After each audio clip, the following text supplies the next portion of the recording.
All right. Hello, everybody. Welcome back to another episode of The Market Close. It is Monday, January 31st. That makes no sense. It's Monday, January 13th, 3:48 p.m. I'm sorry. I was getting a tweet out. I was writing it, and I didn't even keep track of the time. And I was like, I got to get this tweet out. This is the life of a content creator. You're seeing it in real time. All right. So you guys got me. You just tweeted 28 seconds ago. You guys got me. You guys got, what can I do? You're managing so much stuff. Nonetheless, we got a lot going on. We got a lot going on today. Ever since we left on the market close, I mean, we had a lot of things that were happening, but more has happened. So I guess let's get right into it. I mean, this is, I think, the story of the day. This was a screenshot. It's not as accurate as it was like 20 minutes ago, but here's the screenshot. 20 minutes ago, this is what the market looked like. And the only reason it doesn't look like it right now is because the S&P fell like by 20 cents or whatever. But this was the story of the day. Quantum demolished, like not even kind of getting people to get ready to buy the dip. And the S&P 500 somehow, some way, clawing its way back to green. Clawing its way back to freaking green. It's kind of insane. It's kind of insane that the S&P 500 ends up going green. And what's really insane about this is that the dollar, yeah, that one has not really let up today. I mean, it's down 12 cents, but nonetheless, it's not like there's been any change in the dollar from reaching the 2022 highs that it reached this morning. And then the 10-year is basically still at 4.8%. So it's one of those things which is very, very confusing in terms of how to navigate it. The dollar is at 2022 highs. The 10-year is at the highest it's been since October 2023. Quantum stocks are getting demolished, aka risk off. But the S&P 500 somehow by the end of the day goes green. I mean, this is it's kind of crazy. Now the S&P 500 right here is down 30 cents, so it's slightly red, but that could change in the next 10 minutes. Quantum stocks continue to go green. Rigetti, it was at $8 this morning. Now it's below $6, so it's down another 32%. IONQ is down 14%. D-Wave's down 32%, and then QUBT, quantum computing, is down 26%. There you go. S&P 500 slightly going green right now. Rocket Lab as well, down 11% on the day. I still don't really know the reason why Rocket Lab's down, but that one's down. And crypto also holding its own. I mean, Bitcoin, we saw this morning go to 89,000, and that's when the S&P was at 575. S&P now is green. Bitcoin, pretty green for the day from 89 to 93, even if some of the proxies and the other ones are selling off. And by the way, the proxies aren't selling off that badly. MicroStrategy's barely down for the day. This thing was down 10% at one point. Now it's down 0.77%. Robinhood's down 2%. Marathon's getting hit a little bit more, down 4%. Coinbase is down 3%. But in general, some of these names that should have been down a lot more if Bitcoin had held at that 89,000 level, they're doing okay. So it's really interesting. Tesla's almost at 400. See, I haven't looked at Tesla all day. Is it actually at almost 400? Yeah, see, look at this. Look at this. Tesla's going green. I mean, talk about a confusing market. Grab is going green right now. Well, what's going on, right? S&P's at 581. S&P's breaking above 580. Here's how I would sum it up. How much am I up on my Tesla, first of all? Now that I'm a shareholder, I need to stay updated on this every day. I am up, for those that don't know, I did buy 10 shares of Tesla today. I said, screw it, and I bought it at 391. Also, I did buy INQQ today. So the India ETF I've been telling you guys about, I bought 100 shares of that today. Average cost is $14.72. Just to begin, DCing into India long term. So the Indian rupee went to its lowest level ever compared to the dollar.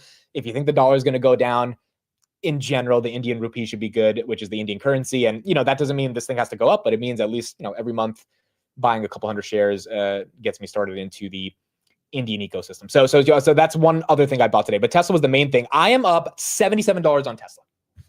$77 on Tesla, bro. $77 on Tesla right now, which is very, very exciting. And it's nice to see that. Matt is calling me right now. Okay. Let me pick up the phone real quick. I don't know what Matt has to say. Hold on, Matt. Let me call you back. The thing went away. Matt, you there? No, I don't think he's there. I don't know what Matt just texted me. He said Matt and Steve. He said him and Steve have something to say to me. Oh boy, I have no idea what he's gonna when he say. All right, Matt, call again, and I'll pick up. Call again. But anyway, it's kind of crazy, right? It's just kind of crazy the way this market is kind of turning out right now, with Tesla going green, the S&P 500 going green, Bitcoin, nice rebound from 89,000, but still none of the fundamental dynamics have changed. None of the fundamental dynamics have changed in the context of what we saw this morning with the 10-year higher and the dollar higher. So how do we explain this? What's the way to explain this? Well, my way to explain this is that the amount of, well, actually, let me show you a chart. I mean, this is really the way to explain this right now. The amount of money that's on the sidelines, I think, ultimately is what is explaining this. People are not ready to just say, we're going to give up on equities if there's $7 trillion on the sidelines. Tesla's at 400. I love it. This is why you can never time Tesla, right? You just got to bite the bullet sometimes. $7 trillion on the sidelines. I mean, like, it is what it is, right? At some level, money decides that they're going to get into different opportunities. I don't think this is just algos that we're seeing for some of the names going green. I do think this is some fresh money coming in and getting excited. Or maybe it is algos. Who knows? We'll see in the next couple days. Obviously, we got CPI coming up as well. That's going to be a big catalyst for the broader market. But nonetheless, very weird macro dynamics where on a day where you think everything should go red by the end of the day, it ends up going green. And you know what's also really fun about this? That's what we talked about this morning. What we talked about this morning was the idea that every day in 2025, the dip has got bought. And so far, that's happening. Matt, what's up? Can you hear us? Yes, we can hear you. What's up? It's me and the Steven. Okay. Hello. What's going on, man? I'm doing a little show. I'm kind of busy. I'm just. I know. That's why we called in. Don't you take prank phone calls? Okay, no. So how about I call you guys in like 10 minutes and we actually have you on the show versus 6 minutes before the bell, just to, make sure. 6 minutes before the bell. We want to make sure people aren't shook. Steve, first of all, SMCI is down 5%. That's all I want to say. Anyway, I'll call you back in 5 minutes. All right, I'll call you back after the bell. I'll call you in 5 minutes. Okay, bye. I love these guys. All right, so so we're looking at Tesla at 401.4, which is crazy. I don't think there's any crazy headline for why that's happening, but that is nice to see. S&P 500 is going green. Verizon's going green. Chris was talking about that in the morning. Bitcoin 93.6. Grab is going green. Shopify, not green, but it's up from 92 at one point it was at today. Now it's at 101. I mean, just a really nice rebound, even if it's not a full rebound. Palantir from 62 to 64. Google from 189 to 192. The only names that are really getting hit are some of the quantum names, and then you've got other parts of the market that are red, but they're not as red as they were in the morning. DJT, story of the day, up 21%, 42.95. One of the reasons why DJT might be green is because we also had a headline that broke literally 2 minutes before I went live, which is also why I was late because I was typing this up. The Washington Post is reporting that Trump's gonna unleash the I'm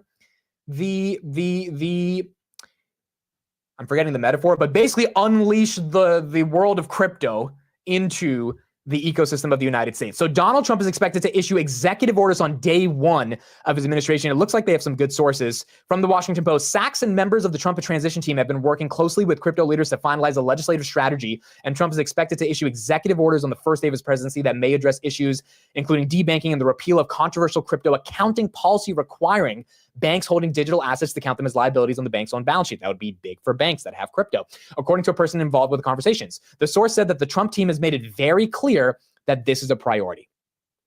And why is the Trump team? Yes, unleash the crypto kraken. Exactly. Why is the Trump team making this a priority? Well, guess who's the Trump crypto AI czar? David Sachs. David Sachs is probably very financially motivated to make sure crypto does well because he's got investments in crypto. So nonetheless, you're seeing DJT go up. You're seeing crypto get a bid right now. And then you're seeing some other high-flying names get some money coming into the end of the close. Basically, I think the market's kind of fading the CPI report. And they're saying, we don't care. We are not going to sell off amazing companies or Bitcoin or assets that are just growing into their potential simply to buy US debt for yields that are probably topping out. Why do I say they're topping out right now? Well, if the dollar comes down, and inflation expectations come down, even if inflation itself doesn't go down, what are we going on the 10-year? 5.5%, 6%, 7%? Like, at some level, we are getting into unprecedented territory, and even the bond market's going to get more excited to buy up 5% yields. I mean, everyone in the world was happy to get 5% of their money in money market funds last year. If we get to 5% treasury yields, you're going to get people to start buying bonds. And maybe that creates some weakness in equities, but that does get that bond market to stabilize a little bit. Tesla right here, wow, going to 402, up 2% into the close. I mean, it just seems like the market's saying that we think the yields are topping. Let's take a look at Nubank. Wow, Nubank 1111 from 1062 this morning, up 1.55%. What else do we have besides Nubank? We have Grab that starts to go green as the dollar's coming down, 450. That's up. That's nice. Mercado Libre, that is slightly down 1%, but it was down a little bit more than 1%. It was down about 3%. So you are still getting a rebound there. Wow, Tesla 402. Is there any headline that we're missing on Tesla? I don't think there's a headline we're missing. But from 381 to 402 in the span of 8 hours is not too bad. CPI is Wednesday. We do get PPI tomorrow, so that's going to be important. But I think CPI is going to be obviously a lot more important going into the print. And it might just be priced in, which is why the market's kind of, at least at the very end of the day, not having that as the overhang that they're worried about. Rocket Lab still down 11%. That one couldn't get too much love. Robinhood looks like it wants to get back to 40, 39.61. I have some updates on Robinhood as well. We'll talk about that in a little bit. PayPal at 84, that goes green. Verizon at 38.09, that is going green. Texas Roadhouse is going green. Celsius was green. That was down in the morning. Not too bad. SoFi back above 14. We saw this morning that a politician has officially disclosed they bought $30,000 of SoFi, which to me is like bullish. I mean, like, you kind of want to see politicians buying up some of these names because they tend to know more stuff. And all right, if you know stuff, then that's at least you know stuff about SoFi. The chair of the House Oversight and Accountability Committee just filed up to $405,000 of new trades, 30,000 BlackRock, Costco, and SoFi. So overall, I mean, like, is it a crappy day in some sectors? Yeah. But is it a really nice day as we get into the end of the close, especially because things aren't going down further, even if they're not super going up? Yeah. And either that's a bull trap or you got the bull market continuing to maintain momentum, even with the volatility that, again, we started the show in the morning saying it's macro driven, not really earnings driven, which is why we're seeing some momentum. 4 p.m. Monday, January 13th, the stock market is now closed. That was the wrong button.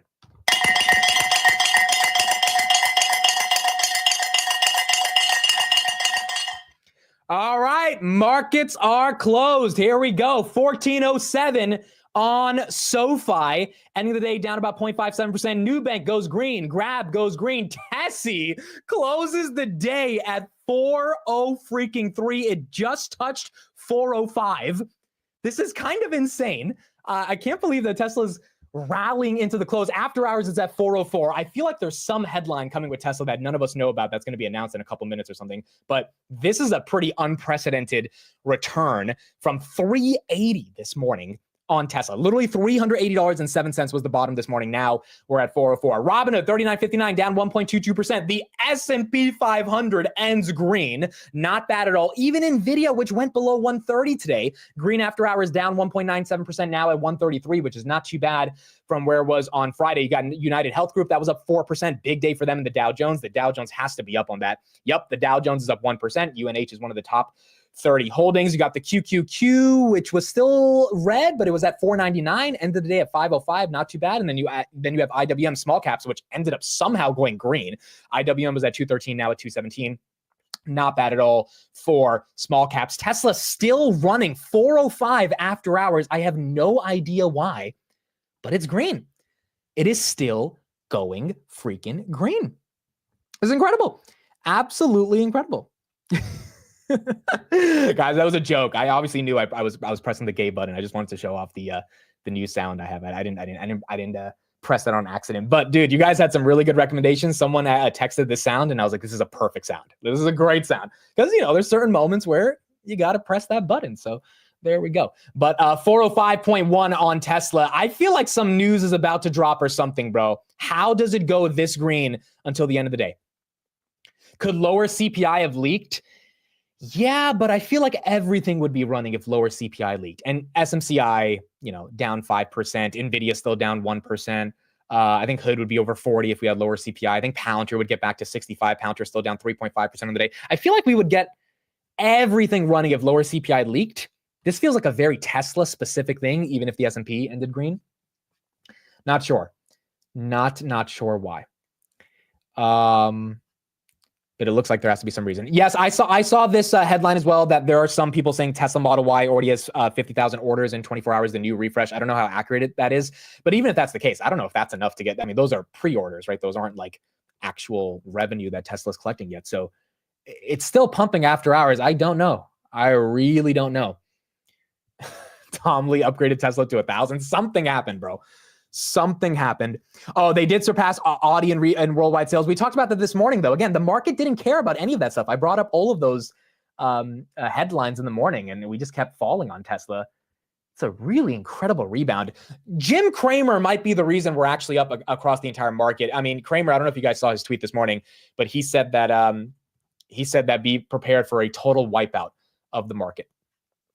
And so, I mean, you know, it was the best thing I saw this morning in a pretty crappy morning, because like, is a total wipeout really coming? Is a total wipeout really coming? Again, this is the reason to poke at Jim a little bit. This is a reason why people don't respect him as much, because when you have such an emotional reaction to say a total washout coming, you scare people.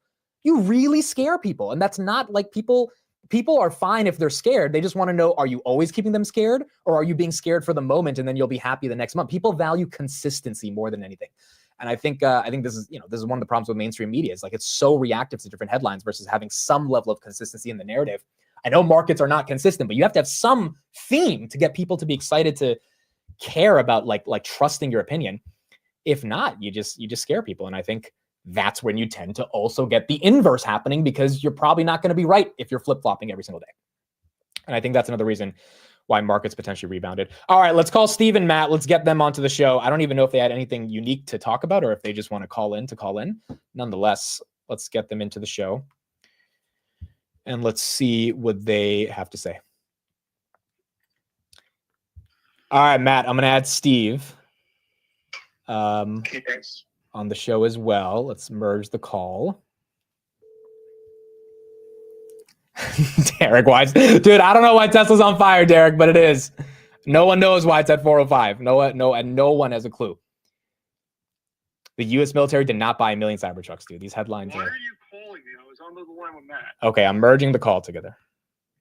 You were already merged. I what? Hold on, no. Oh. Wait, Matt, merge the calls together. I already did. Wait, Steve, are you there? No, he's not there. Hold on. Okay, I gotta. Okay, Steve. Okay, now everyone can hear me, right? Yes. Okay, cool. So, what's up, guys? Me and Steven were just chit-chatting like little schoolgirls over here, so. Okay, so, I mean... Look at Zuckerberg coming down, joining the party. Zuckerberg is joining the party. Well, let's get into a lot of things right here, but let's start with the markets. I mean, Tesla's at 406 right now after hours. It was at 380. Do any of you know why Tesla's pumping from 380 to 406 right now? 3 words. I don't care. Okay. Matt, can we get your opinion? Obviously, Steve doesn't understand revolutionary technologies, but go ahead, Matt. Give me your thoughts. Well, I don't know anything about Tesla, but I did see Bitcoin pumping. That's all I can really think about.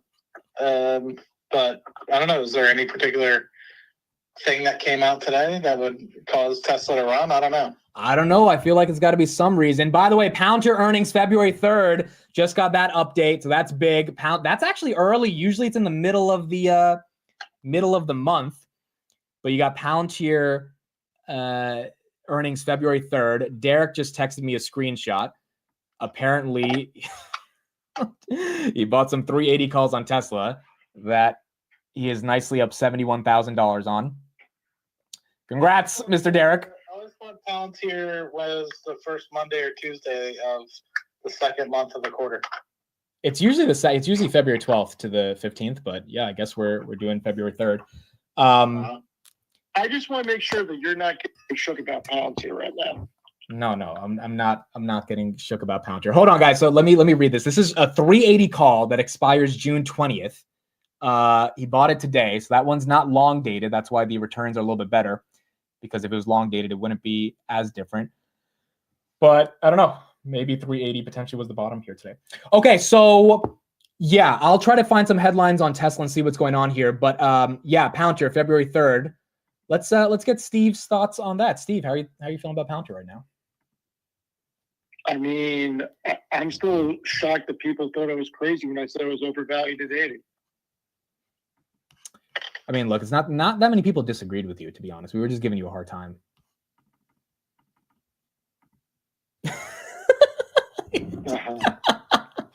Dude, you are so shook about Palantir. It's crazy. I mean, I'm not shook about Palantir. People who bought it at 80 might be shook at Palantir. But... I mean, I said this is not going to end well for a lot of people, and I don't want to see people lose money. I did say that. That is fair. Okay, so one headline got... So Morgan Stanley did not upgrade to Tesla to 800. That is their bull case. That's not an upgrade. They upgraded them to 430. So that's not the headline, guys. That can't be the reason.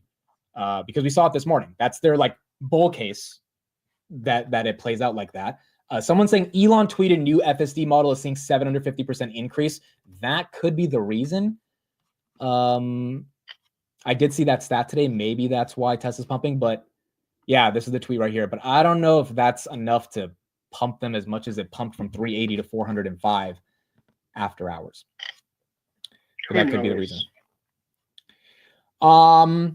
Okay, so let me get Matt's opinions on some stocks because we did see a nice little dip in Rocket Lab. Matt, do you think that's because of the Blue Origin stuff, or you think that's just random today? I just think it's a lot of companies that have kind of run pretty expansively are retracing a good bit, and to me, I took an opportunity to buy like a couple $100 worth, and then I'll on the normal buys that I do on the 15th of the last of the month, I'll buy another $100 here, $100 there. But yeah, I don't think that there's anything with respect to Blue Origin. I mean, they're kind of decoupled completely.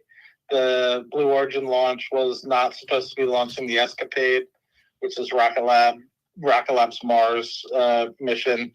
That'll, I think, will end up having to be in 2026 timeframe. So I just think it's the rest of the market being down expansively. I think that's fair. I mean, it also rallied to $30, so that makes sense. Steve, do you know I added a new position to my portfolio today? What did you add to your portfolio? You're going to hate it. You might hate it as much as I hated your SMCI, but do you want to take a guess? No, not really. What did you add? Nubank. I purchased the equities of a company that is the most revolutionary company in the history of planet Earth that was able to drive me for 40 minutes without touching the wheel. Wait, you were already a Tesla shareholder, though. I had like one share. I mean, it was a physical share. I bought 10 shares of Tesla at $391 this morning, officially. I don't hate that. Look, you're doing it for a long-term investment. I don't hate that as long as you understand that there's a halfway decent chance that this goes to 200 before it goes to 500 or 600. You think it goes to 200 before it goes to 500?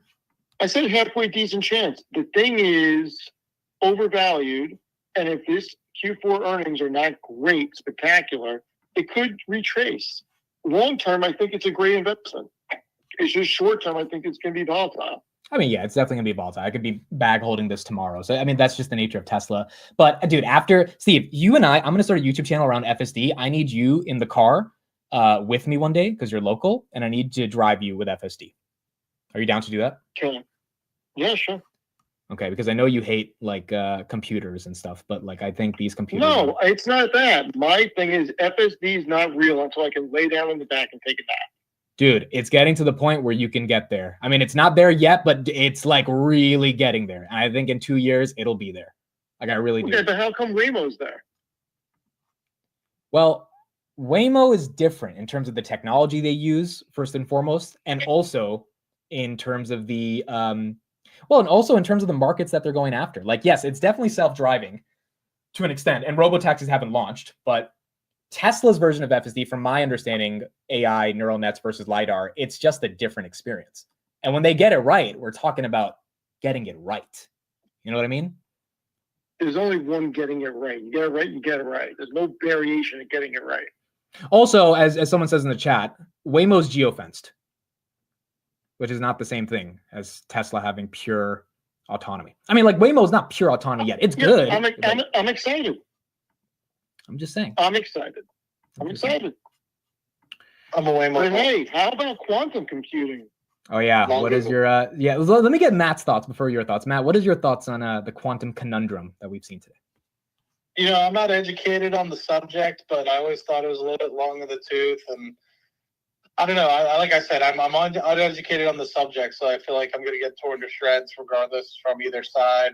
I've always been very curious about it since IBM's been working on it with Watson, and I know Google's been working on a piece about it as well. And so to me, you know, with the resource that those two companies have, I would anticipate that they would be ones that would kind of create groundbreaking work. And we've already started to see rumblings of that over at Google. So it is one of the things that I've said to folks. It seemed like it's one thing if one of the companies ran in the quantum computing space, but it seemed like every company ran in the quantum computing space. And so to me, I don't want to say it seems like a bubble, but it seemed like it may have gotten a couple of years ahead of itself with respect to the gains. You know, to me, I haven't really heard any news. And once again, this is probably my lack of education on the subject. But, you know, and I actually told Steve or asked Steve his thoughts about it. So I'd like to get his thoughts as well.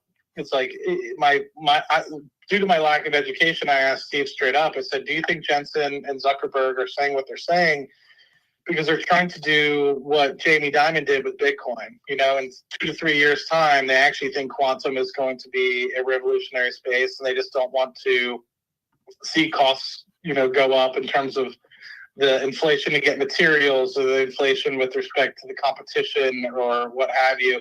And so they're kind of downplaying it, knowing that they're both working extensively on the topic. And well, I don't want to take the words out of Steve's mouth, but I think he says he agrees. It's, you know, a distance away. So I'm curious to hear what Steve's thoughts are, because he's probably a lot more educated on the subject than I am. I'm not educated on the subject. I've looked into it a fair amount, not a lot. There's people in the chat that probably know a lot more than me. It's just a common sense thing for me. IBM's been working on this for a long time. They can write a blank check. Alphabet's been working on this for a long time. They could acquire IBM tomorrow and not blink. You're not going to out-engineer or out-innovate these two companies. I just don't see these smaller companies competing in quantum computing when you have two of the biggest companies in the world dedicating a lot of resources to it, especially Alphabet. And it's just very hard for me to get behind from a physical chip and engineering standpoint. The smaller company is going to out-innovate Alphabet. Now, from a software standpoint, application standpoint, sure. I think that there's quantum computing is going to open up a whole realm of things, same way cloud computing did, same way SaaS did. But the underlying technology, if Alphabet's in it, why would anybody want to back a company that's worth a couple $100 million or $1 billion and think that they're going to be able to compete? I just don't think they can compete. All right. That's fair. That's a fair point. All right. Cool stuff. I will talk to you guys on the next one. Palantir, February 3rd. It looks like earnings are officially going to be out. So I hope you guys. What day of the week is that? That is, I believe, on a Monday. Let me check. On a Monday. February 3rd. Yeah, Monday. Yeah, Steve, you got to join us. Me and Matt usually do the stream together, but you got to join us for this one. Yeah, I don't think I'm going to be able to. Steve's got stuff working. He's going to have to tell you about it. I don't think I'll be able to. But got something cooking for you. Don't worry. Oh, he's going to calm down. He's breaking the news. No. And we've got a little something cooking for you. That's all. What do you mean we've got something cooking? What are you talking about? Don't worry about it. Steve's got something. I'm just an innocent bystander and supporter. Don't worry about it. Okay, well, I'm going to let you go just by letting you know that the headline from Apple today, while Tesla is literally driving me across New Jersey, is Apple is working on foldable iPads. That's the headline. I mean, Bye, isn't Steve. that great? Foldable iPads. I mean, you know, this is all the buybacks in the world, foldable iPads. So Yeah, I just want you to think about that headline, all right? I just want you to think. It's not good because you know what? Nobody has an issue with the size of an iPad, so they don't need to fix a problem that doesn't exist. That's the problem right now. And it feels like they've been doing that for a while. That's all I'm going to say. It's just, don't listen. Go buy Man U. Go buy the Knicks. Go buy MSG. Go buy entertainment and media companies. Instead, that would bring you more ROI than a foldable. People are going to buy, here's the problem. People are going to buy a new iPhone regardless of what it is. So why spend the money on foldable if they're going to buy a single pane? You know what I mean? You don't need to invest. You know, Steve, I usually don't applaud your Apple takes, but you know what? Did you get a soundboard? I might have got a soundboard. All right, guys. I'll talk to you later. Bye. All right, here we go. Bitcoin right here, 93,619. Not too bad. That headline around Apple, by the way, that is correct. Apple is working on a freaking foldable iPad. Down 1% a day. Look, I don't think the stock's down 1% because of the headline, but the long-term thesis on Apple is getting into a lot of questions given their pace of innovation, which is what Zuck's talked about as well. Tesla 405, guys, I'm seeing all the comments you have in the chat. None of your comments are, I think, explanatory enough to explain this pump we're seeing. The Audi headline, that was at 9:30. The 50,000 Model Ys, first of all, I don't even think that's confirmed in China, but let's even say that's true. That was out on Friday. So that's not a headline. And then the Morgan Stanley upgrade is to 430, not 800. That's his super bull case. But that's not a headline either. That came out at 8:15 in the morning. So I don't think anyone has shown a real headline yet in terms of actual news that caused a 2% pump and now another 0.5% into the close, other than, I don't know, other than I bought. I'm taking the reason. No, I'm just kidding. I don't know. I don't know what the reason is. I really have no idea. And it can go down to like 380 tomorrow, but like it is maybe the PPI or CPI got leaked and the market went straight to Tesla. Maybe. I have no idea. No idea on this, but we're going to see. Someone said Robinhood just got an SEC notice. Is that correct? Is Robinhood stock down? Hold on. Robinhood. No, Robinhood's flat after hours. I don't know if that one's correct. I don't know if this SEC actually cares about Robinhood as much as the last one. But yeah, in terms of Tesla, I'm not sure what's going on for Tessie. Yeah, I don't think Hood got a SEC notice. I think that was a fake headline. Yeah, that one doesn't. Yeah, I don't think that's real. If that is real, let me know, but I don't think that's real. So yeah, I mean, like, why is Tesla up? Yeah, the best answer I have is PPI, CPI got leaked and the market ran and bought Tesla, which, if that theory is correct, I mean, think about that. The fact that the market's going to immediately buy Tesla as their equity of choice on a leak of inflation data, maybe inflation being better than expected, 406 right there on Tesla, is pretty badass. Palantir also getting a little green after hours. Bitcoin as well, trying to make its way back to 94. That's off the Washington Post headline that Trump's going to have a lot of executive orders day one. We talked about that at the beginning of the show. And if that's the case, then it looks like the market's getting excited as well for Bitcoin. Another tailwind could also be, just Trump in general. I mean, what if Trump, and I don't know if this is even possible, but what if Trump on day one announces self-driving deregulations through executive order? Again, I don't even know if it's possible. I'm just brainstorming here. But the fact that the Washington Post has some pretty good sources that they quote, the Trump team has made it very clear that this is a priority in regards to crypto legislation. What if on the first day there's some self-driving regulations? Now, the other flip side of that is, what if they get rid of the $7,500 EV tax credit on day one, which probably would suck. But maybe there's other stuff that helps autonomy for Tesla. And maybe that's the reason the market's buying. Or maybe we're just being overly emotional because Tesla went from 380 to 405 in like 10 minutes and we're all excited and trying to find a reason. Maybe there is no reason. Maybe it's just going green. The Qs are up a little bit after hours. IWM's up a little bit. IWM was actually green for the day. NVIDIA up 0.5% after hours, kind of recovering what it lost from Friday. Nubank and Grab are up a little bit. SMCI still down on the day, down 4.6%. GameStop was down 4%. That's up after hours. You got a lot of other names pumping after hours. And, part of the reason might be because of that Trump headline, but also because of the 10-year showing a little bit of weakness in the after hours market. Not the 10-year, the CPI showing enough weakness in the leak, which potentially is getting the market a little bit more excited. There is a SEC notice on Robinhood. Okay, so let me see if there's actually an SEC notice. The stock's not reacting to it, so I don't know if the SEC notice if there is one, even matters on Hood. I don't see any of the headlines yet. No, if you're looking at January 9th, that's an old story. That probably doesn't matter. Yeah, if you're looking at the one from January 9th, I don't think that matters. It might be getting some headlines right now, like some mainstream coverage, but I don't think that matters too much. I don't see it. If anyone sees some crazy headline on Hood for the SEC, let me know. But I don't see it right now. Nor do I think it's going to matter, dude. The SEC is getting a new commissioner. There's going to be a lot of different stuff going on. Speaking of Hood, though, let's bring this up right here. So I checked the estimates for analysts. In the morning, it was $850 million. Well, now it is $930 million. So analysts are expecting Q4 revenue growth of Hood to be $930 freaking million. This was $654 million 3 months ago. Sorry, not 3 months ago, 1 month ago, but basically 3 to 4 weeks ago. So they have increased their estimates by almost $350 million.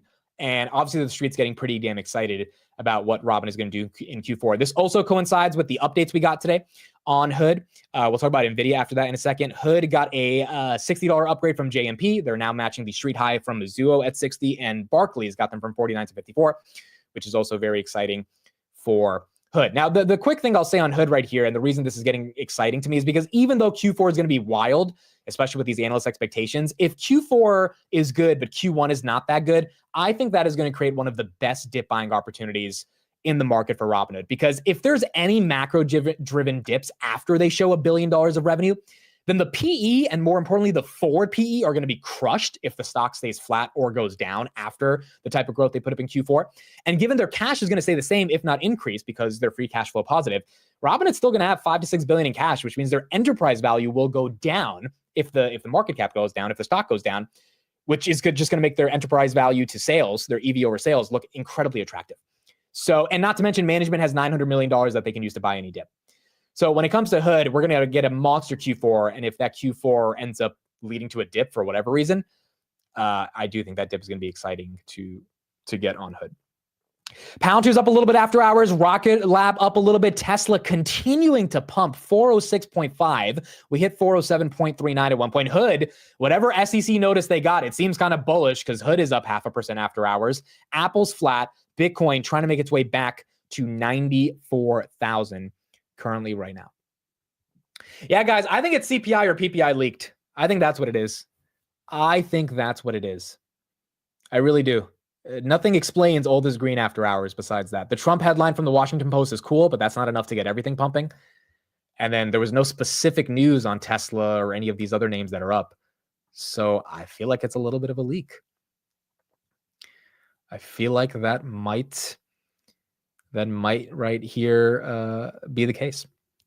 The Trump pump has started. Buckle up, Tesla, DJT. You know, the funny thing about this is obviously we got a massive Trump pump after he was elected. Now, granted, the Trump pump got erased, at least on the S&P 500 since November. So the S&P is trading exactly where it is, a little bit higher than what it was on November 4th. As of this morning in the pre-markets, the whole thing had been erased. So maybe the Trump pump is just going to be the S&P getting back to where it was, which was about 610.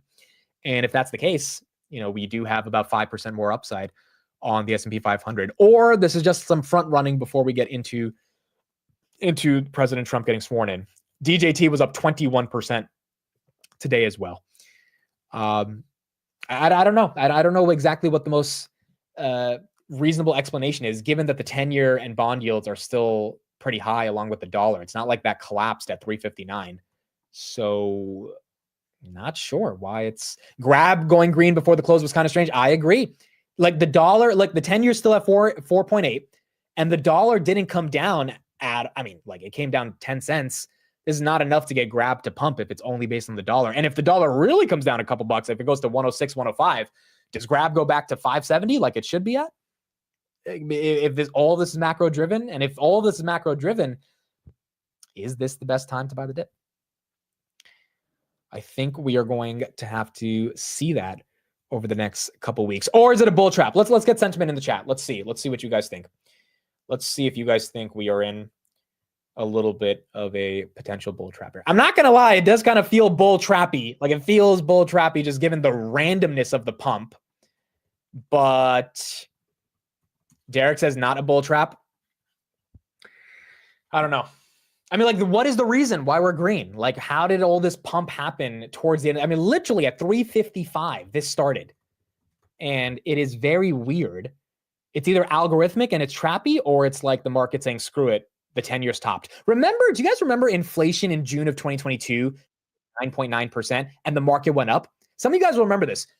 I think it was like June 15th, 2022, that middle of June, we got CPI. It was 9.7% or whatever, basically 10%, probably it was like 12%, but they reported 9%. And the market was up that day. Why? Because the market was like, all right, it's not getting any higher than this. Like, we're topping out. And it was kind of crazy to experience that. Maybe that is what we're experiencing on the 10-year. Are we actually going to go to a 5% yield on the 10-year? And if the market thinks we're not, maybe they're just like, all right, screw it. This is the top of the year. All right, this is the top of this, this current yield right now. Let's check fear and greed. Where's fear and greed? That could be another simple reason, right? I mean, we were at extreme in the morning. Now we're at fear. So we went from 26 to 27. Could it be that simple, dude? Could it literally just be that simple? That was the case?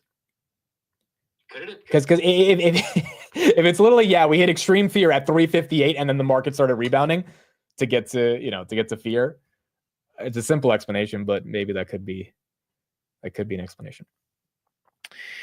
PPI is tomorrow morning. CPI is going to be on Wednesday. Let's see if we can get some coverage on what we're seeing here right now. And if this is getting hit right here. Actually, we'll go to this first before we look at that. NVIDIA also going up. Let's go to NVIDIA.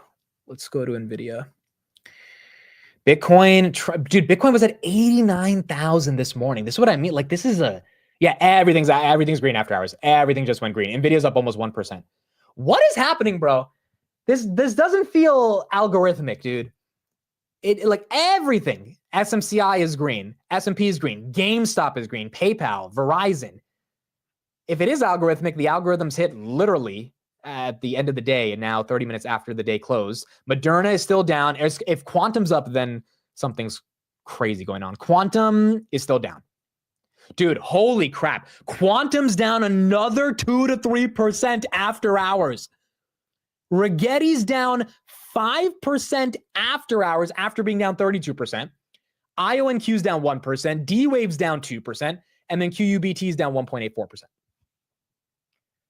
I mean, that's pretty aggressive after hours. It's pretty aggressive after hours. Like, you would think they were done for the pain that they had during the day. No dip buyer stepped in at all. And if you did, you're holding a bag from buying the dip on Quantum, even if you thought there was a little bit of a bottom. And it's just not getting any love. Not getting any love at all. MicroStrategy goes green after hours. GameStop, AMC, Oklo go green. The rest of these speculative names, Colors down another 4% after being down 8%. Big Bear AI is down 2% after being down 8%. SoundHound's down another 0.16% after being down 9%. Faraday Future ended the day down 8%. It was kind of green at 9:30. Then it ended the day down 8%. And then, Kohler down another 2.26%. I feel like it's a leak. Yeah, I feel like it's a leak. The volume on D-Wave was 100 million shares, IONQ 51 million shares, Rigetti 185 million shares, and then QUBT 36 million shares. And most of that volume was to the down of almost 35% as these stocks fell. I did not make up the term Rigetti today. I think someone else said that. I would love to take credit for it. It was not me, but it definitely feels like Rigetti right now. Mag 7, all of them are green after hours, except Amazon, which is basically flat. Tesla's at 406.7. Dude, what is happening? What the hell is happening here? This is weird. This is super, super weird. Let me see. Let me type in PPI leak on Twitter. See if other people think the same thing. Yeah, dude. Everyone's saying PPI leaked. Almost everyone. There's so many tweets. Everyone's asking, did PPI leak? So the consensus narrative is PPI leaked, which means if we assume that's wrong and the consensus is wrong, then we got to come up with another reason for why we're seeing, I mean, NVIDIA 1% and it rallied 2% into the close, even though it was down 1.97% for the day. So basically, if it ends at this level, it was only down 0.9% on the day, which is not bad. Tesla 407 after hours. There you go. Up another 1%. Back to the 400s. Back to the 400s. Holy crap. How is Fartcoin up 40%? When did that happen? This thing was at 60 cents in the morning at like 10 a.m. When did this happen? What is going on, bro? Like, was that off the Trump headline that Trump's going to do a bunch of executive orders? Is that when it pumped? Let me look at the chart. It pumped at, yeah, that was the pump, 310, roundabout. Yeah, that was the headline. The headline when Trump came out with the Washington Post that he's gonna issue a ton of executive orders on crypto. That's what created the pump. That had to be. It had to be. Where's XRP? Let me check XRP. That means all of crypto should have pumped at that point, not just Bitcoin. XRP, yeah, XRP as well. It was at 236. Now it's at 250. It's not up 40% like Fartcoin, but Ethereum as well bottomed at 2955. Now it's at 3096. Again, not that big of a move like some of the meme coins, but still, it looks like at 3:10, 3:15 p.m. Eastern. That's when we saw that happen. That was only the last 10 cents, not the whole pump. Yeah, you're right about that. That's true. That was the last 10 cents. So the pump really started closer to 12 p.m. Pre-markets were 9:30. Wow. Fartcoin literally looks like it bottomed at 9:30 or at 9:45. And then since then it moved up. And then the last real pump came right at the end when the Trump headline officially came out. The Trump headline, I think, is very real. The Trump headline, I think, is real. They got Sachs as a pseudo source on that. I mean, we know Sachs is deep in the administration right now. So if that's the case, then I think the Trump headline is more real than not. Trying to see if we have any other coverage here. I don't see any coverage on NVIDIA. We'll talk a little bit more about NVIDIA because we do have some stuff that happened this morning in terms of what they had to say for the Biden administration, but I don't know. Outside of that, I don't know why it's up right now. Jeffrey, thanks for the super chat. I think Team Biden wants to sign off the post with fixed inflation and high jobs, so any negative retracements to numbers will fall on Trump's watch. Yeah, I mean, I think pretty much everyone thinks that the numbers are a little bit more fabricated than not. Tesla's still going 407.5. But regardless, I don't know how that explains the 4 p.m. pump. And look, it's not even that crazy of a pump. I'm being a little hyperbolic here, just given how red we were in the morning. But still, it is weird. Robinhood's up after hours. MSTR is up 1%. Coinbase is up. CleanSpark's up. All the Mag 7s are up. Semis, all the semis are up after hours except Intel and SMCI.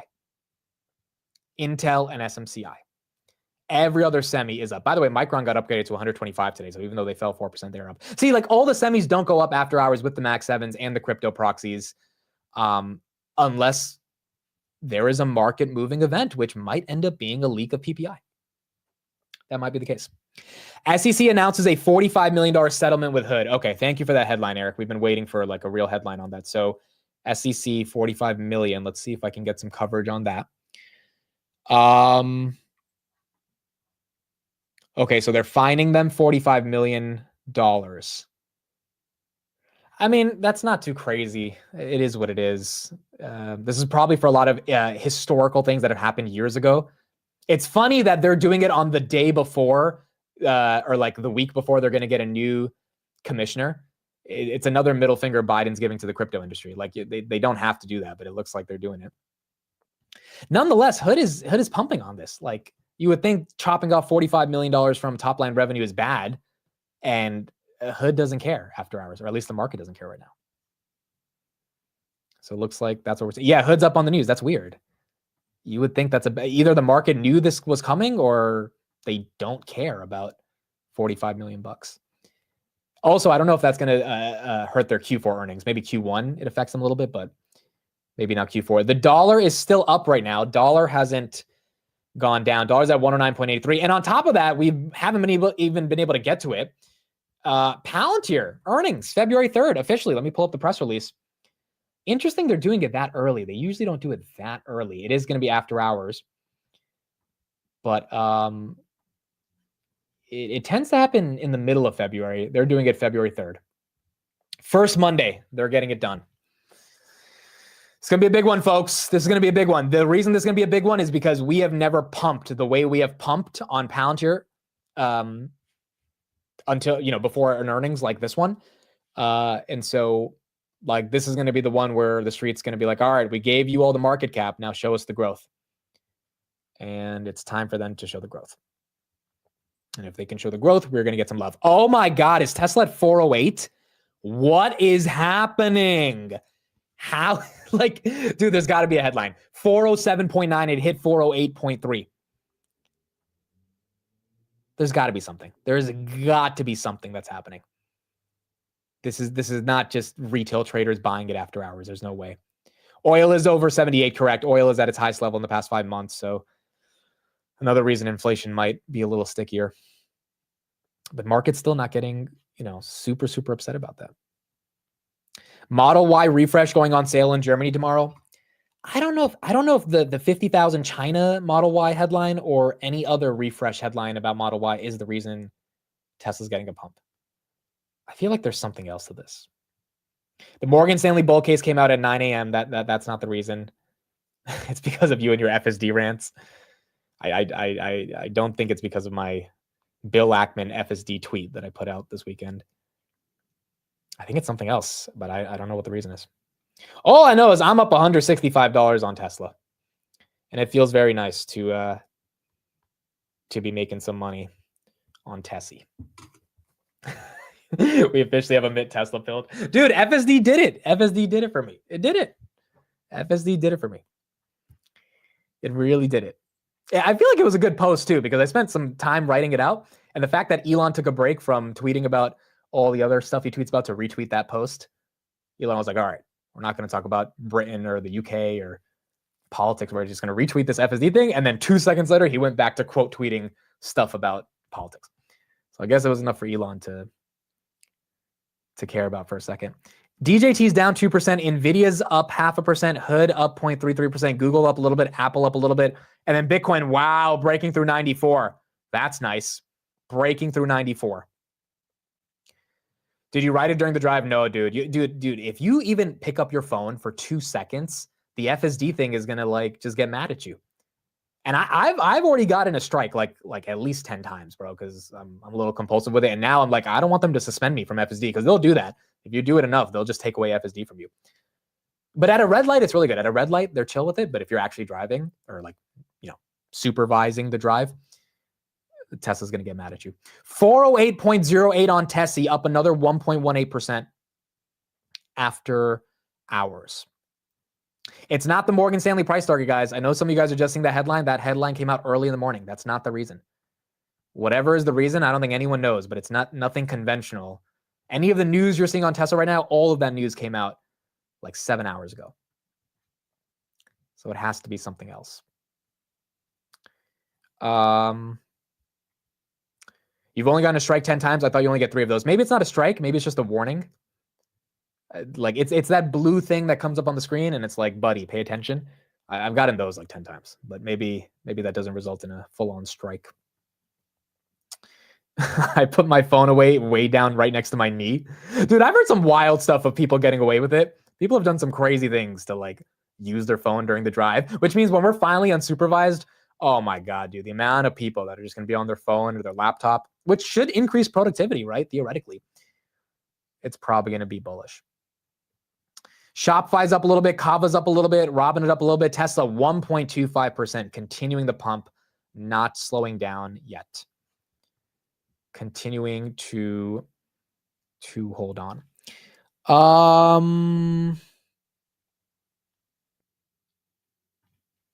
Yeah, no other headlines. No other headlines that I'm seeing. Nothing too crazy from that. Tesla acquired Lyft for its robotaxi. I don't think that's happened. I don't think they acquired Lyft. By the way, do you know, I saw a chart today. Lyft does about 100 million rides a quarter. Uber does like 2.2 billion, dude. It's kind of insane when you compare Uber versus Lyft. Like Uber's on a different playing field compared to Lyft. which is why Uber is worth a lot more. Oh, it's each quarter. Yeah, look at this. They do 12x more rides per quarter than Lyft. Last quarter, Uber did 2.8 billion rides. Lyft did 217 million, which is kind of insane.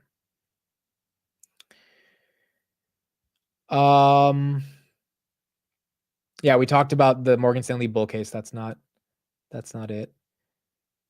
I don't know. 408.7, dude. What is going on? What is going on right here? Bitcoin's ripping after hours as well. Bitcoin goes green. Tesla 408.7, Bitcoin 94.2 after hitting 89.1 this morning. I don't think the headline's robotics related. If it is, that'd be amazing, but I don't think it is. Tesla, Los Angeles commits to 15-minute city 2028, 100% EV city. What? California commits to LA 2.0 electric car city by 2028. Is that the headline on Tesla? That Los Angeles is committing to become an electric city by 2028? Really? Hold on. Could that be? I mean, that kind of makes sense. That should be bullish for them, for Tesla, for like EV demand. Do you guys think that's the headline? Hold on. Let me see. California commits to LA 2.0. I don't think that's the headline, guys. Gavin Newsom talked about that in an interview 15 hours ago. I don't think that's the headline. I don't think that's it. Electric car city. No, that's not the headline, bro. I don't think that's the headline. I think even Elon would tweet about it. There would be a bigger deal if like California committing to going EV would happen. Yeah, I'm seeing it. I'm seeing it right here. Newsom talked about it, but that is not the headline. It's Gavin Newsom rebuilding LA pre-2028 Olympics. Yeah, but he's talked about that for a while.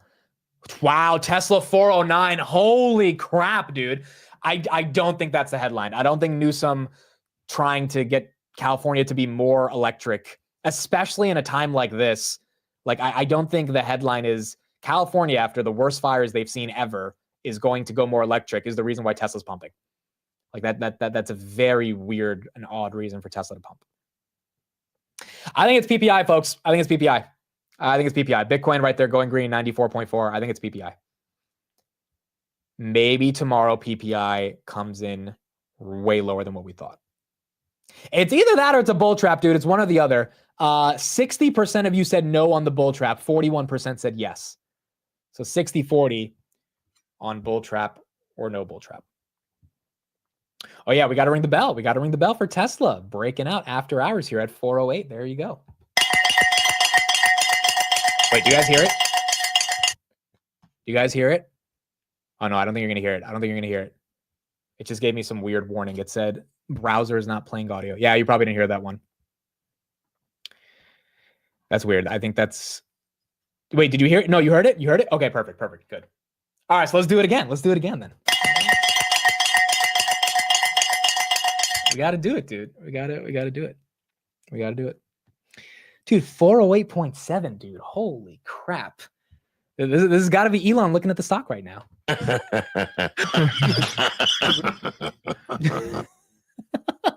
right, I'm done.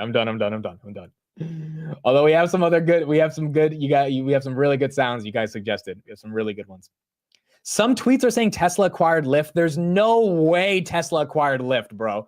No freaking way. Lyft would be up more right now if Tesla acquired Lyft. Whoever's saying that is lying, bro. They're just putting that up. They're putting that up to mess with people.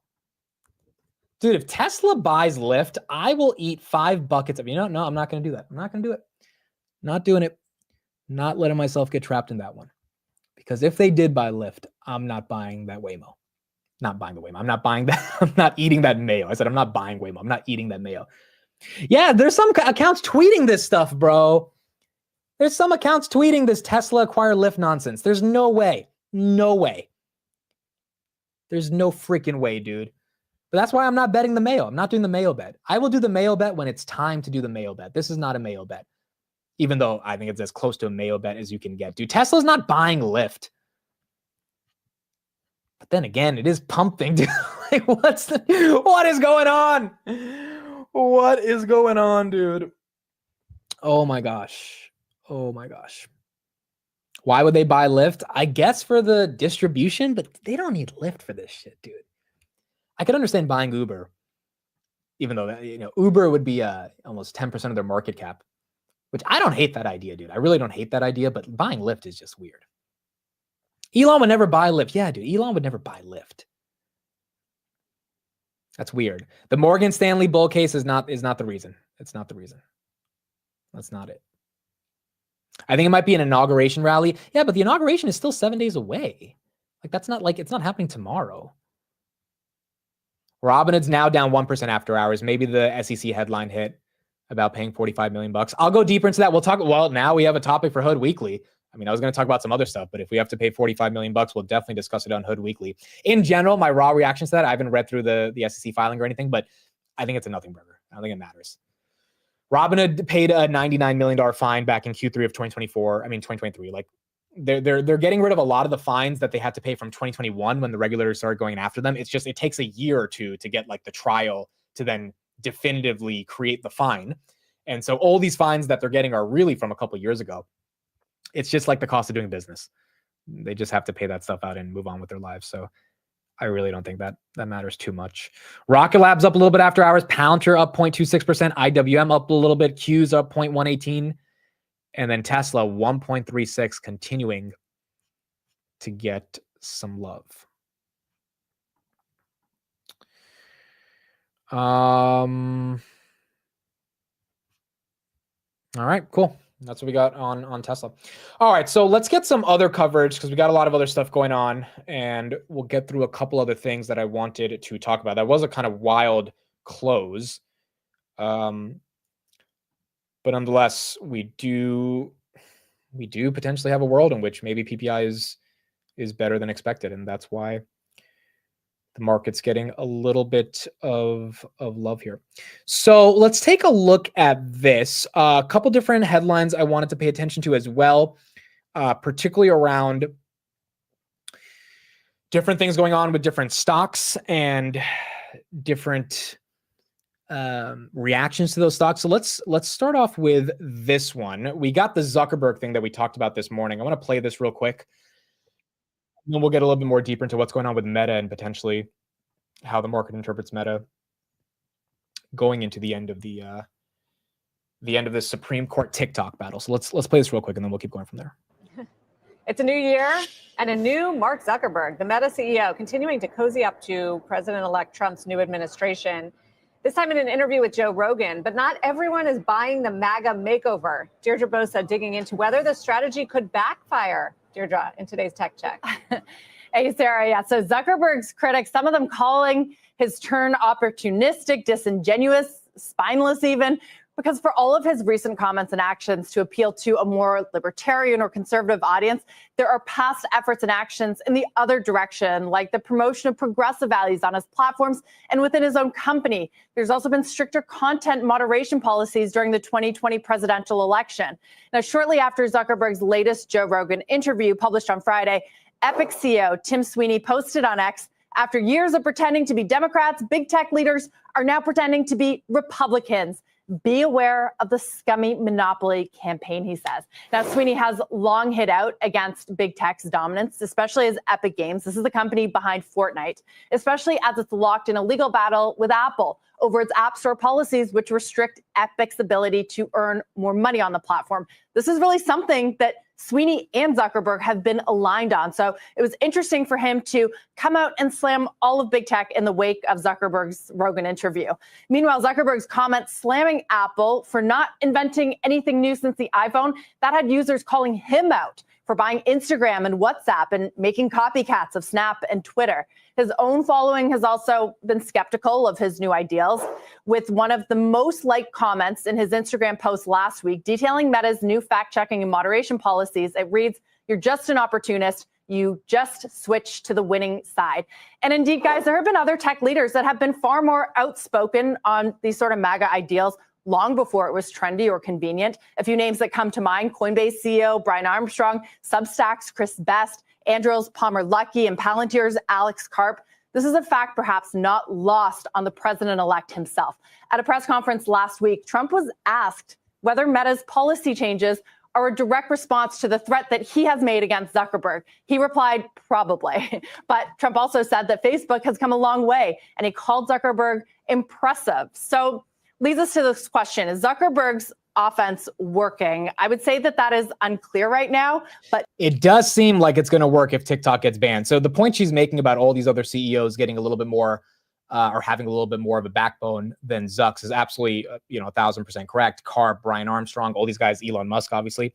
But I think the Zuck's pivot, nonetheless, for Meta shareholders, is a pivot that should be beneficial if this is the next administration that's going to last well beyond 4 years. On top of that, the TikTok ruling is out on January 19th. And so we didn't see Meta get too crazy of a pump this morning. It was actually down 1.22%. It's up a little bit after hours. But I think, there has to be some type of a play if on January 19th, the Supreme Court says, yep, TikTok's out of here, and then TikTok shuts down because they're not selling themselves to any U.S. subsidiary, then you would have to imagine Meta and Google catch a bid. But I feel like it's also too obvious that is the story on how it plays out. And, I don't know if that pump necessarily lasts, but I think we should see that reflected in their overall earnings growth. And that potentially gets some momentum. When I mean well beyond 4 years, I mean if JD Vance wins after, this first Trump term. Basically, if this brand of the Republican Party continues to stay in office, Facebook, Google, all these guys are going to have to navigate this. I have the Hood headline right here. So let me read from Reuters. Online trading firm Robinhood Markets has agreed to pay $45 million. Okay, so they've already agreed. This is not like a new thing that the SEC is charging them. This is a settlement. That makes it even better. $45 million to settle U.S. Securities and Exchange Commission charges over record-keeping, trading, reporting, and other rule violations. Regulators found 2 Robinhood firms failed to comply with a broad array of requirements, including accurately reporting trading activity, filing timely reports of suspicious activity, and maintaining records on work communications and complying with short sale rules. This is probably from, again, the past couple of years. This is also another reason why Robinhood increased their regulatory fees by 1 cent, probably because they realized that they're inaccurately reporting the amount of trades and they need to make up for that. So, yeah, I think this doesn't matter. I don't think this is a big deal. This is very similar to what they did a year ago in Q3. I don't think that's going to have an impact on earnings. Stock's down 0.5%. If this was like 145 million, I could see, market being a little 45 million. I don't know. I don't think the market's going to be that upset about it. And so far they're showing that they're not upset. Yeah, this is through, look at this, through January 2020 through March 2022. So this is from over 2 years ago, which means we shouldn't have any more problems going into the future. It looks like this is from almost 4 years ago in terms of the problems that Hood had in the past when it came to reporting trades.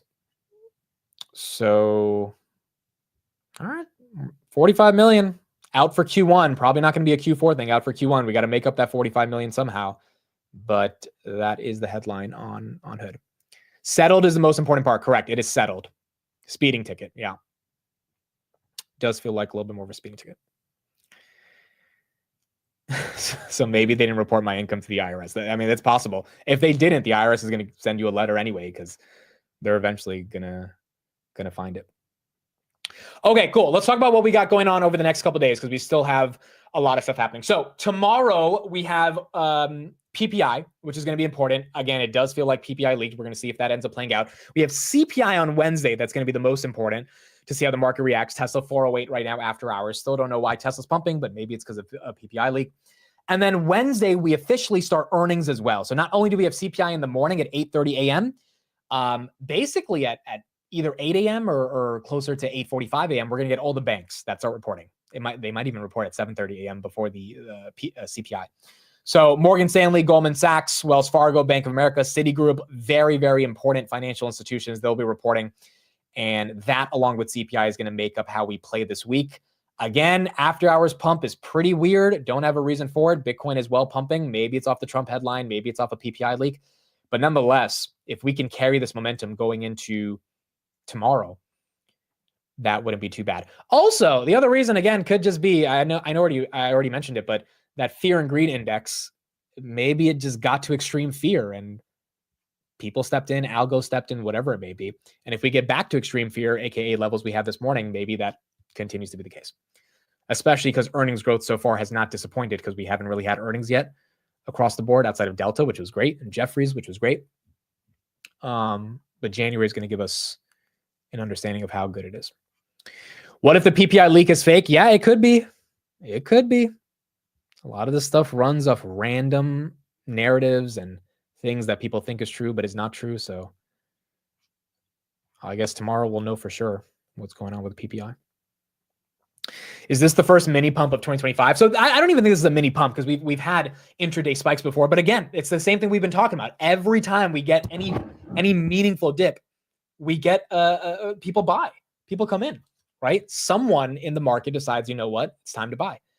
And if that's the case, and this continues to play out in 2025, then maybe this is how 2025 is going to go, where it's a slow step down, but in that there are plenty of dip buyers willing to step in on these names.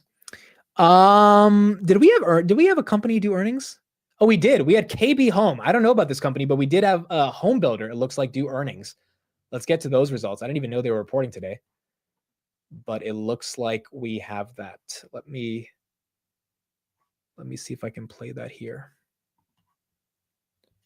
Home are up right now, close to 8% after posting fourth quarter results that beat expectations. Home deliveries increased 17%. Average selling prices were up 3%. Joining us now is Kenneth Zener. He is Seaport Senior Home Building Analyst. Ken, I want to give you credit. You put a sell rating on KB when it was at around $80 a share back in the beginning of August. Your price target was $65. It went down there, closed today around 64. Now it's. Do you guys know this company, KB Home? I've never heard of them. Are they a home builder? I would assume they are. That's pretty bullish for a home builder to be up on Q4 results, given the crisis we're having in the housing market. I mean, that's not too bad. It's popping after hours, though. Now that it hit your price target and you see some of these results, are you shifting at all, or do you think it's going to go back down where you said it would? Well, afternoon. First, the conference call, which has not happened, has quite a bit of information. They beat on revenues, were a little light on gross margins, beat on EPS. The guidance of $7.5 billion revenue is now 7 to 7.5. So key questions are regional margins and the spread between their backlog margins and what they're actually closing intra-quarter. So I want to listen to the conference call like other people do. But is there enough possibility in what you see, at least initially, that there's some nuance here? Perhaps KB is able to out-execute this higher rate environment? We do take a macro view. So our view on KB is not in isolation. I'd point out macro. Basically, 61% of Fed cuts, the last 18, actually led to higher 10-year interest rates. So I'm not sure that the street was well positioned for that. Second, new home inventory is 30% above the long-term average. So KB's comments will be interesting there. That's obviously creating margin pressure. And then if margins, they did talk about West and Florida, Texas margin mix. If that's a headwind and margins pull back further than perhaps their guidance, that can undermine the re-rating thesis that some want to put forth for the group. So I have to listen to the call. Okay, so I didn't know about KBH. I feel like I should have known about them because I know about the other home builders, but I've never heard of this one. It seems like a lot of you guys know about them. KB makes starter homes. They have a crappy reputation for build quality. Yeah, someone else said I bought their crappy home. They're going to make so much money from the fires. It seems like they're big in California. Yeah, big in California. How big is their market cap? KB Home. Never heard of these guys. $4 billion company. Huh. And they're guiding for $7.5 billion of revenue. Okay. Are they profitable? They have to be profitable. They traded at 8 PE, which begs the question, what is their gross margins? Dividend yield of 1.5%, 73 million shares outstanding. And how's the stock done over the past year? 6%. Okay, so the stock's been basically flat for the past year. Today, it's gained more than it gained in the past year after hours. KB Home. If that's any signal for some upside in the housing market, at least from the home builders, if we get rates to come down, then, I mean, you really do have some potential momentum that might be there in that sector. Tom Lee also is a fan of the home builders. He says that's one of his top picks for 2025, which makes sense if rates come down, but we have to see if that actually does end up happening. KB stands for crappy builders. I've never seen any of these homes, but seems like you guys are saying they're not the highest quality of home. Yeah, but would KB be building the homes in Pacific? Who would build the homes in the Pacific Palisades? I don't think it would be your average home builder, right? Like these are very, or maybe these are contracts that these home builders would get. Like I see, I haven't done enough DD into this industry, but can Lennar make a $57 million house? Like, or is Lennar used to making a $500,000 house and it's not worth their time to try to build something like that? Like who's contracted to build those types of houses? Yeah, it would have to be private home builders, right? It wouldn't be, I feel like it wouldn't be the public companies as easily. Their profit margin is 9%. Okay, that's fair. That's probably why they're trading at $4 billion market cap as well. Dude, MSTR is pumping. Is Tesla still pumping after hours? Tesla, it hit 409, folks. HUD's down 0.5%. Not really caring too much about the headline. Nvidia up 0.65. Meta's up 0.2. KB Home up 8%. Lyft is up 0.23. Rocket Lab's up 0.5%. Palantir's up a little bit.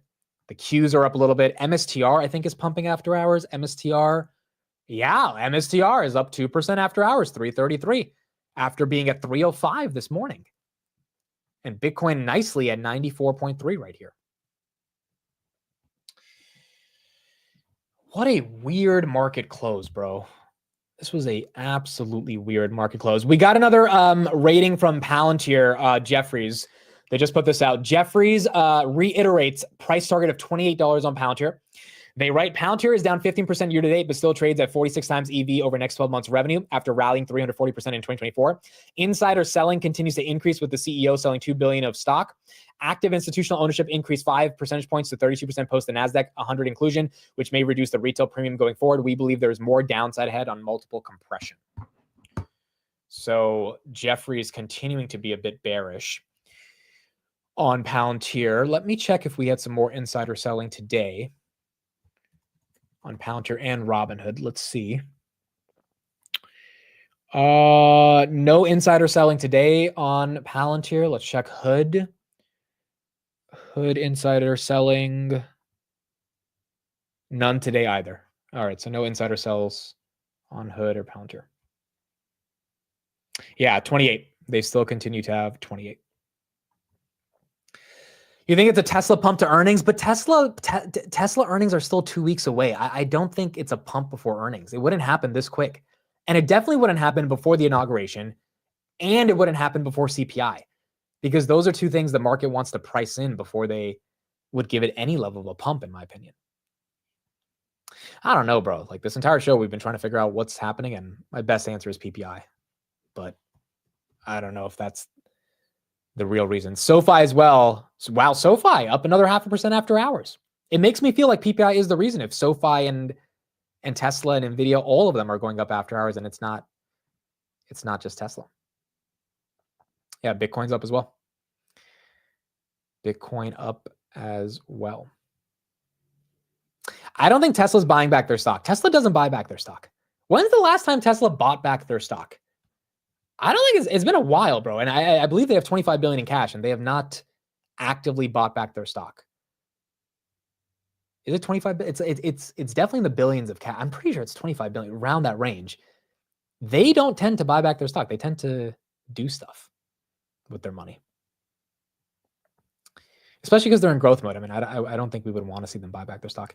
Did you talk about Pelosi buying SoFi? So Pelosi didn't buy SoFi. The other Congress dude bought SoFi. It's not Pelosi. It is the chair of the House Oversight and Accountability Committee who bought SoFi. If Pelosi's bought SoFi, that would be... Pelosi is a tech investor. She doesn't tend to buy financials, but it would be fun if she did. The Delaware judge made them essentially buy back their stock. Yeah, that's actually fair. They'll buy Bitcoin before buying shares. Yeah, I agree.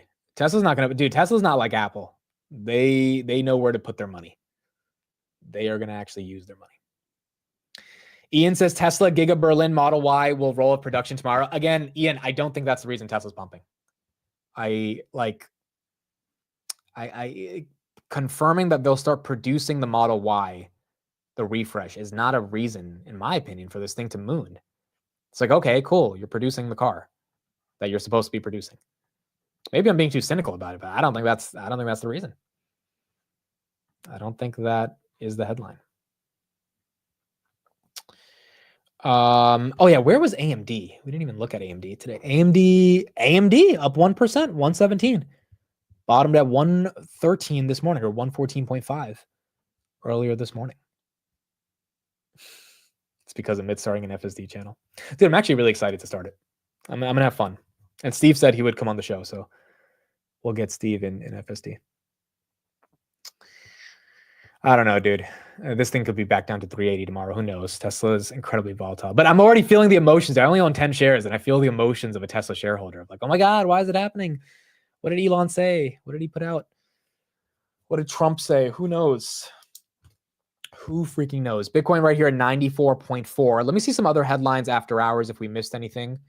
We saw the NVIDIA. So in terms of NVIDIA, I mean, we talked about it this morning, but just to reiterate, NVIDIA gave a big middle finger to Biden this morning by putting out a statement saying that the 200 pages of bureaucratic red tape that the administration put out 5 days before they leave office is something NVIDIA does not appreciate. And they said that Biden's saying it's anti-China, but there's no way in hell this is actually anti-China. And again, NVIDIA is not political. They don't tend to make political statements. They try to be friendly across the board. This is, to me, them saying, hey, we know that Trump's going to get rid of these regulations, but we're putting this out just to let you know how much you annoyed us for the past 4 years and how much you're annoying us right now by putting out regulations literally before you leave office. Like, who's going to check these? Who's going to go over them? Who's going to lobby them? No one, because they're not real. These regulations are not going to last. So I think Jensen will meet Trump very soon. I don't think NVIDIA puts out this blog post around something inherently political without A, getting Jensen's cosign of like, yeah, put it out. And B, Jensen probably thinking in his head, hey, if we kind of shit on the Biden administration before Trump gets into office, makes it a little bit more friendlier for us to talk with Trump, because Trump knows that we're not fans of the bureaucratic red tape that Biden is putting on 5 days before he leaves. Bitcoin officially going green, 94.5 on Bitcoin right now. And so maybe that's happening right now with NVIDIA. Elon confirms Amit's bell is working. Yes, that's the Tesla news. That's what's happening right now.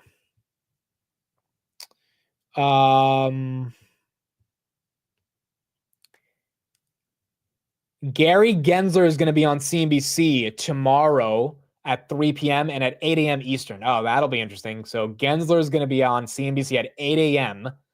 I guess we'll get to see what he thinks about the future of digital assets. So that will be an important one.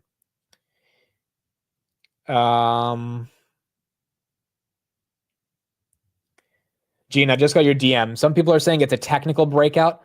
There was a bull flag at 398 on Tesla. Is it all just technical? If that's the reason, I'm going to be upset.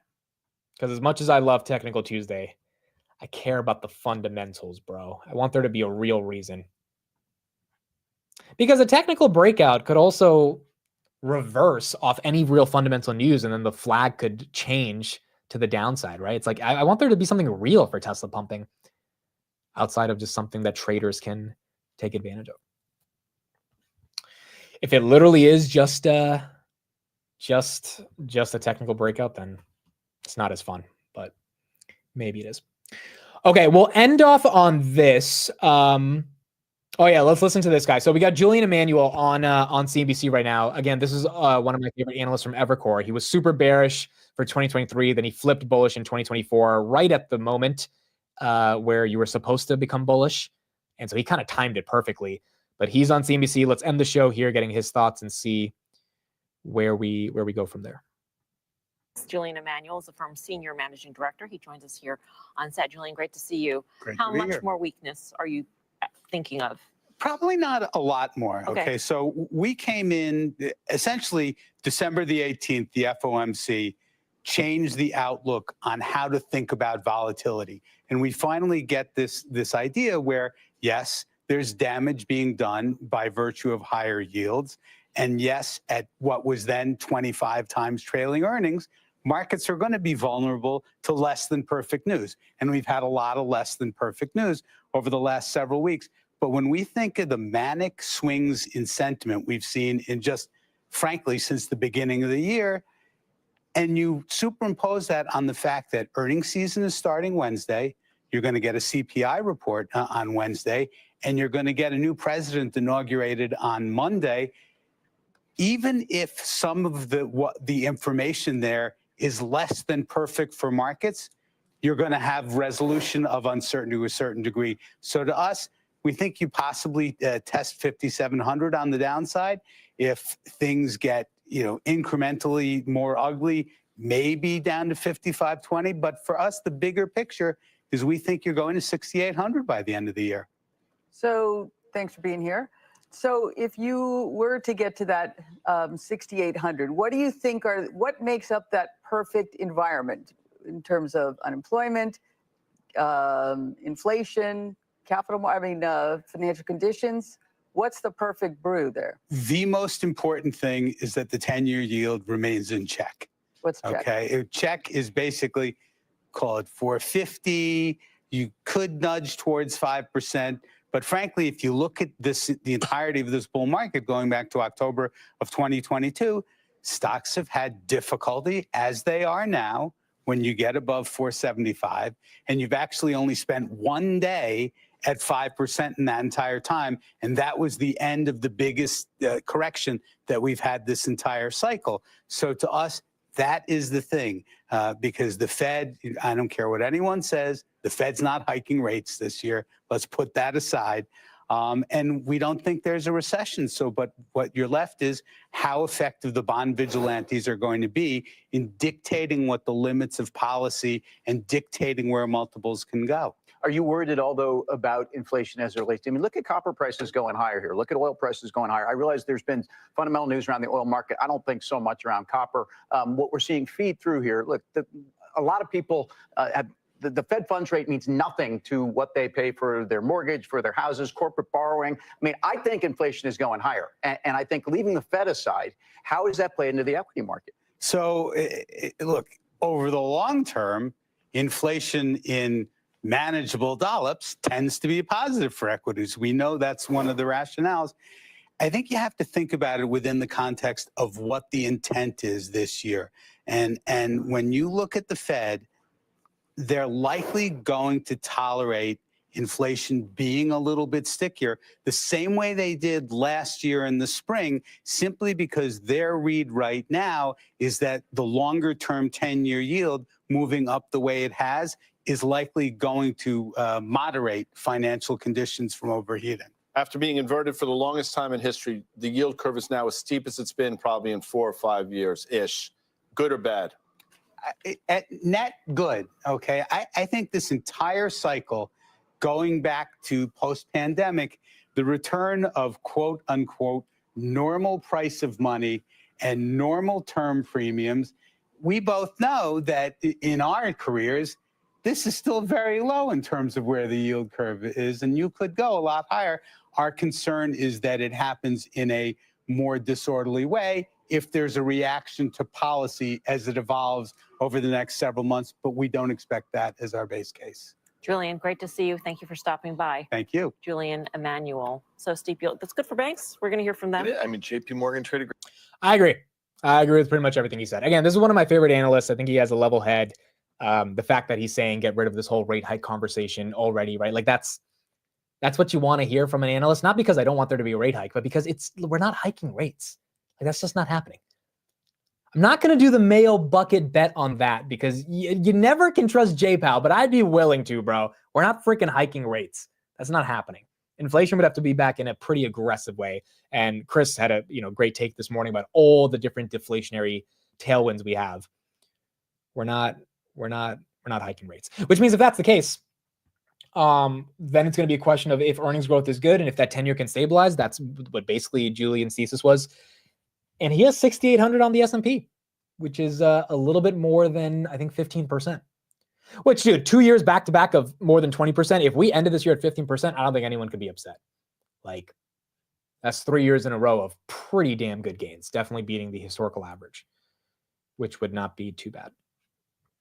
Phil Parry, thank you for becoming a channel member. Appreciate that, Phil. Thank you for becoming a channel member. And appreciate you being here every day, Phil. Thank you. All right, guys. I think that's it. This was a weird market close, bro. Had a lot of random stuff happening. Matt and Steve called randomly as I'm trying to figure out. Well, that's like Matt and Steve are on the phone, and I'm like, wait a second. Tesla's pumping. Why is Tesla pumping? And then you ask Steve, and he's like, well, I don't even care about Tesla. It's like, well, a lot of people do care about Tesla, Steve, and we're trying to figure this thing out, and we have no answer.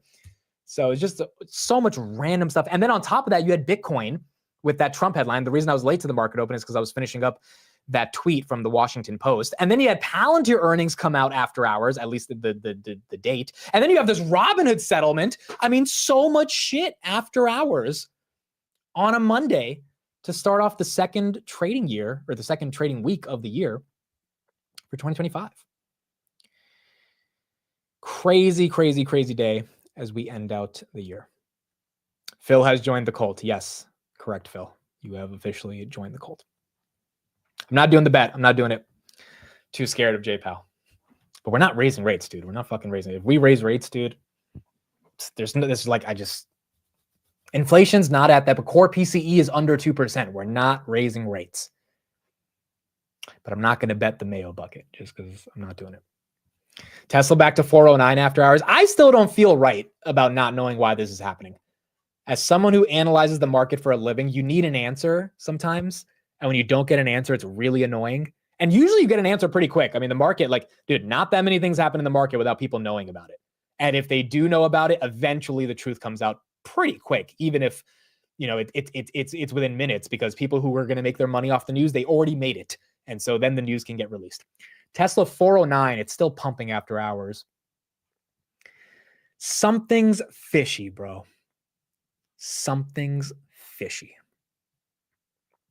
If I asked Jason, he would say it's a technical breakout. We'll have Technical Tuesday tomorrow. So Jason's probably thinking it's technicals, but I don't know, bro. Technicals at 3:59 p.m. Really? That's when the breaks out at 3:59 p.m. Really? I don't know. Can you add Charlie Brown's teacher's voice when she talks on your soundboard and play it when Steve talks about Pokemon cards? Dude, you guys have given me some good suggestions. Keep them coming because we're gonna make this fun, bro. Again, we're not gonna abuse the soundboard, but there are gonna be certain moments where I might say something, and I know all of you guys want to say, "Gay!" And I know you're gonna want. I know everyone's already gonna be saying in the chat, so we might as well have the button to hear it. We might as well. There's a lot of them, dude. We got to do teal. We got to do carp. Carp's like that. That'll be perfect. Peter Thiel has a bunch of those as well, where he's like stuttering, trying to like figure out what to say. I feel like there's more Dan Ives ones that we can do. The Bears can't see AI in the spreadsheet. That could be one. The Womp Womps from Charlie Brown's. There's so many, dude. There's so many. We could do a bunch of them. The Morgan Stanley 800 dies. It's not an $800 price target. It is a bull case of 800. That does not matter. And that came out at 8 a.m. So that is not the upgrade, or that is not the reason. 430 is the actual price target. I think it's something else. I guess we'll see. I guess we will see. That's Chang from Community. Yes, that's correct. I didn't even know there was a show called Community. all I knew was there was this sound, and then my friend texted me the video today, and that's how I got the sound. And I was like, Community, huh? I've never seen that show. I don't know if that's a good show or not, but I didn't even know that was a thing. But I did know about the sound because people have heard the sound before, and the GIF of the sound as well. All right, I think that's it, guys. I'll be back.